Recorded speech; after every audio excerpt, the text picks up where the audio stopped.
واستعينوا بالصبر والصلاة وإنها لكبيرة إلا على الخاشعين الذين يظنون أنهم ملاقو ربهم وأنهم إليه راجعون.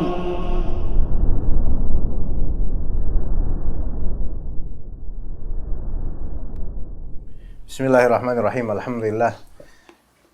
Alhamdulillahilladzi khalaqas samawati wal arda wa ja'ala adh-dhulumati wan nur. Wassalatu wassalamu 'alal Mustafa Muhammad wa 'ala alihi wa sahbihi ajma'in. Amma ba'd. Qala Syekh Abdurrahman Al-Mahmud hafizahullah ta'ala wa baraka fihi. Al-adillatu minas sunnah. Dalil-dalil dari hadis Nabi SAW yang berkaitan dengan martabah al-kitabah, yaitu penulisan takdir. Ya, kita segarkan kembali bahwasanya Allah Subhanahu wa taala telah menuliskan segala takdir seluruh makhluk. Maksud penulisan di sinilah penulisan di Lauh Mahfuz yang tidak akan luput, tidak akan berubah. Maka ada beberapa dalil dari hadis Nabi SAW yang menunjukkan akan hal tersebut. Al-adillatu minas sunnah, yang pertama, min awdahi adillati hadhil martabati ma rawahu Abdullah bin Amr bin al-As radhiyallahu anhuma qala. Jadi diriwayatkan oleh Abdullah bin Amr bin al-As radhiyallahu anhuma, beliau berkata, sami'tu Rasulullah SAW yaqul, saya mendengar Rasulullah SAW bersabda, kataballahu maqadiral khalaiqi qabla an yakhluqas samawati wal arda bi 50,000 sanah. Masya Allah. Allah Subhanahu wa taala menulis takdir-takdir seluruh makhluk sebelum diciptakannya langit dan bumi 50,000 tahun sebelumnya. Wa kana 'arshuhu 'alal ma', dan arsy-nya Allah taala di atas air. Hadis riwayat Muslim dan juga Tirmidzi. Fad-dalilu min al-hadithi qawluhu, yaitu syahidnya di hadis ini adalah perkataan Nabi SAW, kataballahu maqadiral khalaiqi qabla an yakhluqas samawati wal ard. Itu Allah Ta'ala mentakdirkan, menulis takdir makhluk sebelum terciptanya langit dan bumi. Fal muradu tahdidu waqtil kitabati fil lawhil mahfuzi aw ghairihi la aslat takdir. Pahami baik-baik ikhwan.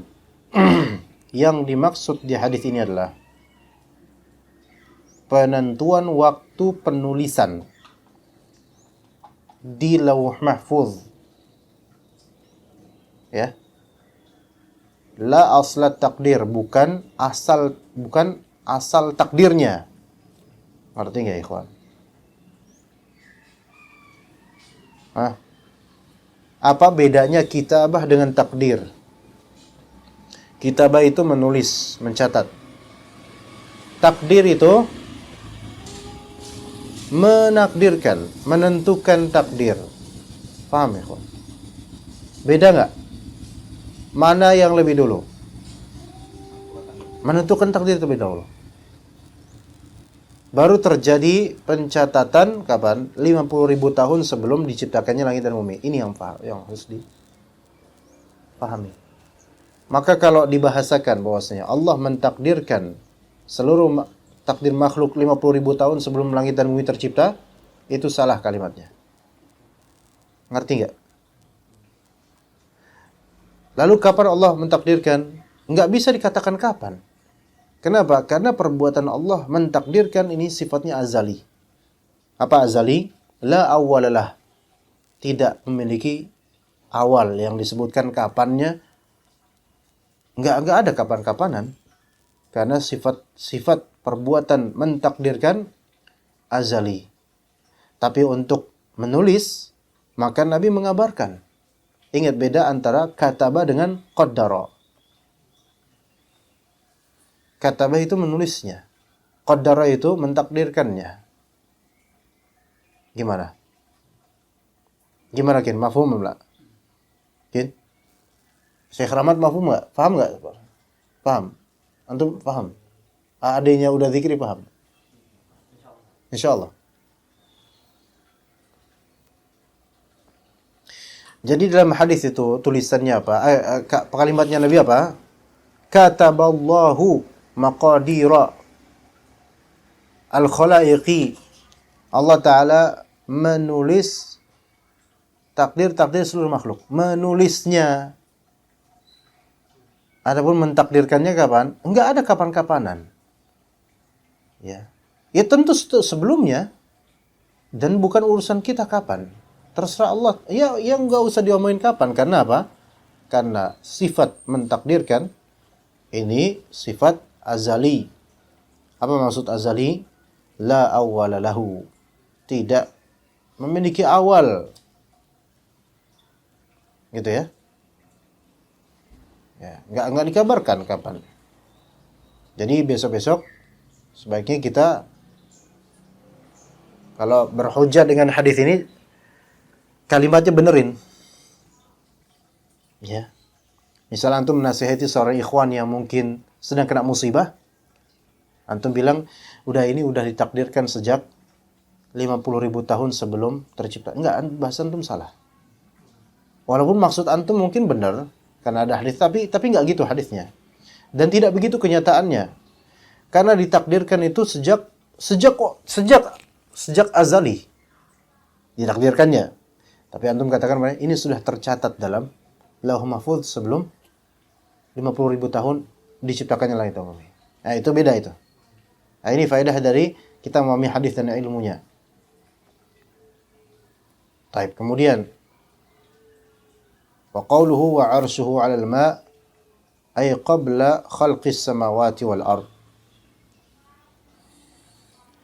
Yaitu arusnya Allah Ta'ala di atas air, yaitu sebelum terciptanya langit dan bumi, arusnya Allah Ta'ala di atas air. Menurut sebagian ulama dipahami bahwasanya ketika itu arusnya Allah Ta'ala di atas air. Baik. Pertanyaan, ayukan. Arusnya Allah makhluk atau tidak? Makhluk. Kemudian al-qalam makhluk bukan? Makhluk. Lauh Mahfuz makhluk. Kitabah perbuatan mencatat. Kitabah yang dalam hadis ini makhluk bukan? Sifat Allah. Ya, sifat Allah Subhanahu wa taala. Ya. Baik. Kemudian penciptaan langit dan bumi, diciptakannya langit dan bumi. Ya, langit dan bumi makhluk? Makhluk. Itu yang diciptakan. Perbuatan menciptakan langit dan bumi? Sifat Allah Subhanahu. Perbuatan Allah Subhanahu wa taala. Ya, baik. Begitu. Kemudian perbuatan Allah mentakdirkan apa? Sifat Allah Subhanahu. Perbuatan Allah. Ya, maka bukan makhluk. Kemudian yang kedua, wa fil hadits at-tawil alladhi rawahu Ali radhiyallahu anhu bayanun anna kulla nafsin qad kutiba makanuha minal jannati wan nar. Dalam hadis yang cukup panjang yang diriwayatkan oleh Ali radhiyallahu anhu ada sebuah penjelasan bahwasanya setiap jiwa itu telah ditulis atau ditentukan tempatnya dari surga maupun neraka. Semua dari kita sudah ditetapkan oleh Allah masir kita kemana, surga atau neraka. Wa qad kutibat syaqiyatan aw sa'idatan, juga sudah ditetapkan oleh Allah kita akan menjadi orang yang sengsara atau bahagia. Dan nasnya adalah nas hadisnya, kunna fi janazatin fi Baqi' al-Gharqad. Kami berada waktu itu lagi sedang menuntaskan pengurusan jenazah di kuburan Baqi', berarti di Madinah ya. Wa ma'hu mikhrasah fanakas faja'ala yankutu bi mikhrasatih. Ya, Rasulullah SAW memegang mikhrasah. Mikhrasah itu ya kalau antum nemuin ranting, itu mikhrasah. Ranting atau kayu di jalan, mikhrasah. Fanakas faja'ala yankutu bi mikhrasih. Kemudian beliau sambil duduk kayak jongkok duduk gitu di amal salatnya. Semua diem gitu. Sambil bikin garis gitu. Ya. Kemudian berkata, "Ma minkum min ahadin, ma min nafsin manfusatin illa wa kataballahu makanaha minal jannati wan nar." Tidaklah seorang dari kalian, siapapun kalian, tidaklah ada jiwa yang dijiwai, yaitu di Allah berikan sebagai jiwa dan bernafas dan hidup, melainkan telah Allah Subhanahu wa taala tuliskan untuknya, tentukan untuknya tempat dia dari surga atau neraka. Illa wa qad kutibat syaqiyatan aw sa'idatan. Telah ditetapkan buat dia ini sebagai orang sengsara atau bahagia. Maka berkata seorang pria dari sahabat berkata, "Ya Rasulullah, afala namkuthu ala kitabina wa nada'ul amal?" Paham? Ya Rasulullah, kalau emang kayak gitu nih, kita ini udah ketahuan masuk surga atau neraka. Allah udah tahu, maksudnya bukan kita. Allah Ta'ala menentukan, sudah tentukan. Paham? Sudah ditentukan. Ya, sudah ditulis oleh Allah Subhanahu wa taala. Sudah dicatat oleh Allah Ta'ala. Kalau sudah tahu begitu, gimana nih Rasulullah? Afala namkuthu ala kitabina wa nada'ul amal? Apakah kita udah pasrah aja dengan catatan kita dan kita meninggalkan amalan? Ya, gitu kan. Jadi sahabat juga mikir sebagaimana kita berpikir begitu. Lah kalau udah ditentukan terus ngapain kita beramal? Toh kalau misalnya kita beramal serajin apapun, kalau Allah tentukan masuk neraka, ya neraka juga kan ujung-ujungnya. Atau toh kalau misalnya kita malas-malasan, kalau emang Allah takdirin ke surga juga kan gitu. Maka Rasulullah berikan kuncinya yang luar biasa, ikhwan. Tanda-tanda dan alamat. Kata beliau sallallahu alaihi wasallam, "Man kana min ahli sa'adati fasayasiru ila amali ahli sa'adah." Siapa yang merupakan ahlus sa'adah, orang yang akan berbahagia nanti, maka Allah akan menjadikan dia untuk melakukan amalan ahli sa'adah, amalan orang-orang surga. Wa man kana min ahli syaqawah fasayasiru ila amali ahli syaqawah.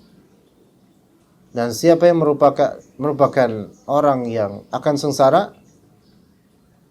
maka dia akan ditujukan kepada amalan orang-orang yang sengsara. Jadi ya dilihat aja gimana kondisi kita, ya kawan. Jadi kalau kita mendengar hadis seperti ini, sekarang ada yang ngajak lah. Yang dimudahkan oleh Allah sekarang tuh apa untuk kita, gitu loh.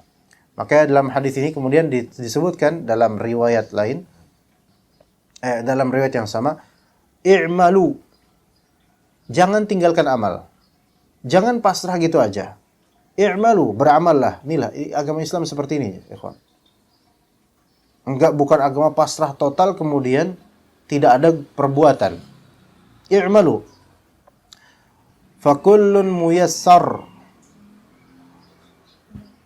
Setiap pihak itu akan dimudahkan. Dalam riwayat lain, fakullun muyassarun lima khuliqalah. Setiap jiwa itu akan dimudahkan untuk menunaikan amalan yang akan menjadi tujuan dia nanti. Amma ahlus sa'adati fayuyassaruna li'amali ahli sa'adah. Calon penghuni surga itu akan dimudahkan untuk melakukan amalan penghuni surga. Wa amma ahlus syaqawati fayuyassaruna li'amali ahli syaqawah. Adapun calon penghuni neraka, itu akan dimudahkan untuk melakukan amalan penghuni neraka, amalan yang menyebabkan dia ke neraka. Maka mendengar hadis tadi seperti ini, hendaknya kita ngaca sekarang. Hari-hari kita itu dimudahkan untuk apa? Ya. Oke, taib. Alhamdulillah dimudahkan untuk menuntut ilmu. Alhamdulillah. Dimudahkan untuk sholat berjemaah. Alhamdulillah. Dimudahkan untuk silaturahim. Alhamdulillah. Dimudahkan untuk bakti orang tua. Alhamdulillah. Banyak kemudahan untuk amalan saleh. Tapi ingat, kita juga punya serpihan waktu di hari-hari kita dimudahkan untuk maksiat. Ya enggak? Ya itu tuh penyakitnya di situ. Dan sebagian maksiat itu menghancurkan amalan pahala. Maka tetap bahaya ikhwan. Jangan kemudian kita thalibul ilm, ngaji kitab, mudarris, tapi betapa adanya maksiat di kesendirian yang menghanguskan pahala. Sebenarnya dalam hadis Nabi SAW, seseorang membawa pahala yang banyak, tiba-tiba dia hangus karena ternyata di kesendirian dia tidak ada batas antara diri dan maksiat di kesendirian. Dan ini malah lebih mengerikan untuk zaman sekarang sebenarnya, dengan adanya handphone seperti ini. Ya. Dan itu amalan ahli syaqawah. Dan dimudahkan kan? Dimudahkan. Ajib, Masya Allah. Maka ketika Allah mudahkan kita untuk beramal amalan ahli sa'adah, maka jangan jumawa dulu, karena boleh jadi kita juga tanpa introspeksi diri, tanpa kita sadar, kita juga punya amalan ahli syaqawah yang bisa menghanguskan amalan-amalan yang baik, pahala amalan baik. Tapi kemudian Nabi SAW membacakan, فَأَمَّا مَنْ أَعْطَى وَاتَّقَى وَصَدَّقَ بِالْحُسْنَى فَسَنُيَسِّرُهُ لِلْيُسْرَى. Adapun orang yang a'ta, memberi dan bertakwa, dan saddaqa bil husna, al husna ini surga, ya, dan membenarkan adanya surga, yaitu akhirat surga, maka akan kami mudahkan dia untuk hal-hal yang mudah, yaitu amalan saleh dan surga itu. Wa amma man bakhila wastaghna, adapun orang yang bakhil dan merasa enggak butuh sama Allah Ta'ala, wa kadzdzaba bil husna, dan mendustakan al husna yaitu surga, fasanuyassiruhu lil usra, maka kami akan mudahkan dia untuk hal-hal yang sulit, yaitu neraka, mudahkan dia untuk neraka. Wa hadza dalilun wadihun 'ala al-kitabati as-sabiqah. Ini adalah dalil yang sangat jelas bahwasanya penulisan takdir itu telah lampau, fix, ya. Wa minha kitabatu ahlil jannati wa ahlin nar. Di antara yang ditulis adalah nama-nama penghuni surga dan penghuni neraka. Ya Allah musta'an, ya. Iya. Kemudian dalam hadis berikutnya, yang sebenarnya hadis yang serupa temanya. Hadis riwayat Muslim. Wa qad warada 'anil Nabi sallallahu alaihi wasallam ma yubayyinu anna ma madat bihil maqadir wa sabaqa ilmu Allah bih. Yaitu dijelaskan dalam hadis ini bahwa takdir telah lampau dan ilmunya Allah Ta'ala telah lampau. Qad tammat kitabatuhu fil lawhil mahfuz. Penulisan itu telah tuntas di lauh mahfuz. Jadi lauh itu lauh kalau bahasa Arab itu lauh itu semacam kayak apa ya? Lauhah itu semacam kertas besar. Ya, bukan kertas tapinya biasa dulu. Kalau lauhah di zaman Nabi itu terbuat dari kulit kambing atau semacam itu. Ya, biasanya nanti digantung di Ka'bah atau di apa, tempat-tempat di pasar yang memang dulu kan ada pasar namanya pasar Ukaz, itu pasar syair. Nah, itu ada di lauhah, ada namanya mu'allaqat, syair yang namanya mu'allaqat. Nah, syair mu'allaqat ini syair-syair yang paling berprestasi di tahun itu. Maka dipajang itu pakai lauhah namanya. Tapi lauhah zaman dulu nggak dari kayu, dari kulit binatang, kulit kambing atau sapi atau misalnya. Nah, itu namanya lauhah. Maka lauh itu seperti itu, lauh. Jadi lauh itu bukan berarti seperti kitab kayak gini, enggak. Ya Allah alam bentuknya gimana, lauh mahfuz kayak gimana bentuknya. Terus disebut mahfuz karena terjaga. Terjaga dari apa? Terjaga dari adanya perubahan. Jadi lauh mahfuz tidak akan ada perubahan. Berbeda dengan takdir rinci. Ini takdir untuk segalanya lauh mahfuz. Sementara segala takdir rinci bisa berubah. Dan segala perubahan dalam takdir rinci itu termaktub juga di lauh mahfuz.